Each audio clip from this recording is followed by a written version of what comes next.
പുത്തൻ പരീക്ഷണങ്ങളിലൂടെ മലയാളികളെ എന്നും വിസ്മയിപ്പിക്കുന്ന നടനാണ് മമ്മൂട്ടി. അടുത്തകാലത്തെ അദ്ദേഹത്തിന്റെ കഥാപാത്ര വൈവിധ്യങ്ങളുടെ തുടർച്ചയാകും എന്ന് പ്രേക്ഷകർ കരുതുന്ന സിനിമയാണ് ജിതിൻ ജെ ജോസ് സംവിധാനം ചെയ്യുന്ന കളങ്കാവൽ. ചിത്രത്തിൽ മമ്മൂട്ടി നെഗറ്റീവ് വേഷത്തിലാണ് എത്തുന്നതെന്ന് നേരത്തെ റിപ്പോർട്ടുകൾ ഉണ്ടായിരുന്നു.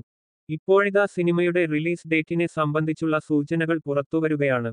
ചിത്രം ജൂൺ ആദ്യ വാരം പ്രദർശനത്തിനെത്തും എന്നാണ് ഇപ്പോൾ പുറത്തുവരുന്ന റിപ്പോർട്ട്. ചിത്രത്തിന്റെ നോർത്ത് അമേരിക്കൻ പ്രൊമോഷനുകൾ ആരംഭിച്ചിട്ടുണ്ട്. ഇവിടെ നിന്നും പ്രചരിക്കുന്ന ചില ചിത്രങ്ങളുടെ അടിസ്ഥാനത്തിലാണ് ചിത്രം ജൂണിൽ എത്തുമെന്ന സൂചനകൾ പുറത്തുവരുന്നത്.